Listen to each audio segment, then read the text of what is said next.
dengan PON Papua, kita memang harus menyikapinya dengan sangat bijak. Artinya kalau kita ingin PON ini digelar, ada beberapa hal yang perlu dipastikan. Yang pertama adalah ketika PON digelar nanti, kondisi atau situasi pandemi sudah harus dalam kondisi yang melandai, sehingga tidak mengancam keselamatan para peserta maupun tuan rumah penyelenggara PON Papua. Kemudian yang kedua, protokol kesehatan harus dipastikan dijalankan dengan sangat baik. Tidak hanya di kalangan para atletnya, tapi juga panitia, kemudian juga ofisial, dan semua yang terlibat dalam PON Papua harus memastikan pelaksanaan protokol kesehatannya sangat ketat. Dan yang ketiga, tidak kalah penting adalah sosialisasi mengenai protokol kesehatan itu. Sejak sekarang saya pikir protokol itu sudah harus sampai di tangan seluruh calon peserta PON Papua nanti.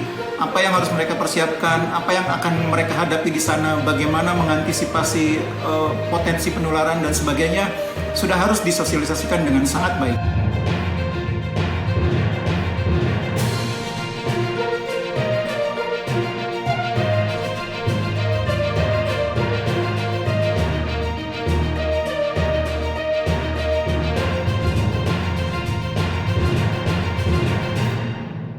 Saya pikir memang ini akan menjadi sebuah kerugian tersendiri bagi prestasi olahraga Indonesia ya. Karena kita memang butuh event yang berguna untuk mengukur sejauh mana perkembangan olahraga Indonesia dalam 4 tahun ya. Dan lebih dari itu juga untuk mengukur hasil latihan yang sudah dilakukan oleh para atlet selama beberapa tahun. Yang kedua juga kita memerlukan PON ini sebagai bagian dari persiapan menuju ke event-event besar berikutnya. Kita tahu bahwa setiap 2 tahun ada SEA Games, setiap 4 tahun ada Asian Games. PON adalah salah satu tolok ukur untuk melihat sejauh mana persiapan atau kesiapan kita menuju event yang lebih besar tersebut.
Saya pikir Menpora benar, secara fisik PON Papua ini sudah sangat siap ya, karena memang agendanya kan memang bukan untuk tahun ini, bahkan tahun sebelumnya.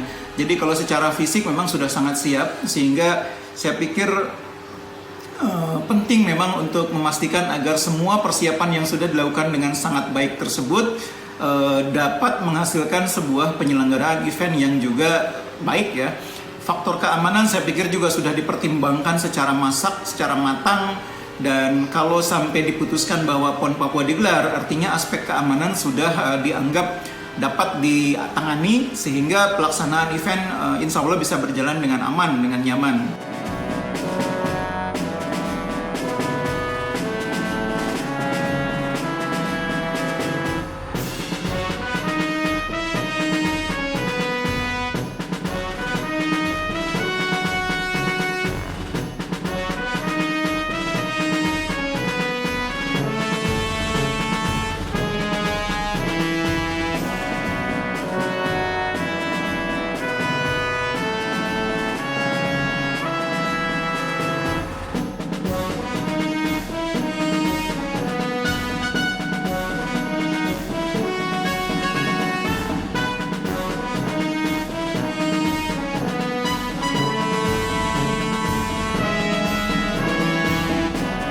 saya pikir panitia besar PON ini kan terdiri atas begitu banyak komponen ya, tidak hanya pemerintah daerah, ada juga dari unsur-unsur masyarakat, unsur pembina olahraga dan sebagainya.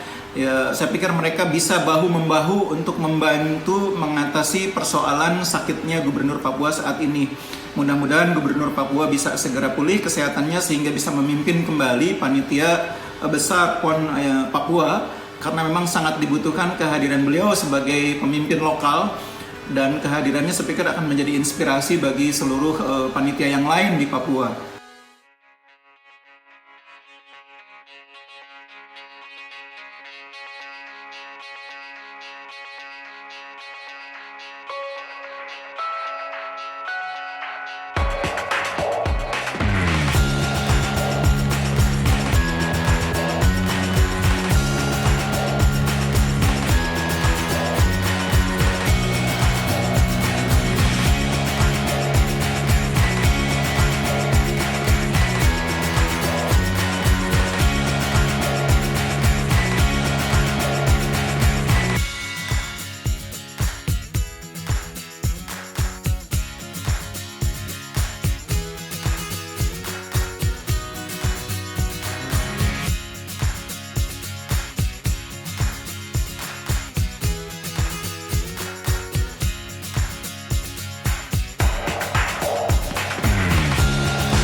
Soal penunjukan ikon Papua kepada Nagita, Raffi Nagita, ini memang pilihan yang bisa diperdebatkan ya, karena faktor lokalnya tidak terlalu terasa memang, karena mungkin bagi sebagian orang ada banyak figur lain yang lebih mewakili PON Papua nanti. Tapi terlepas dari hal tersebut, kita tetap perlu mengapresiasi Raffi dan Nagita yang juga sudah bersedia untuk menjadi ikon. Saya pikir mereka juga sadar bagaimana respon yang akan dihadapi dari publik. Toh mereka tetap bersedia untuk membantu menyukseskan PON Papua nanti. Jadi ini sudah merupakan keputusan, terlepas dari pro kontranya. Kita harus support Raffi Nagita agar bisa sukses mengemban tugas sebagai ikon dari PON Papua ini. Mudah-mudahan dengan hadirnya Raffi Nagita sebagai ikon, PON-nya bisa lebih semarak, bisa lebih meriah, bisa lebih hidup dan lebih bergairah. Itu saja saya kira. Bangunlah jiwanya, bangunlah badannya.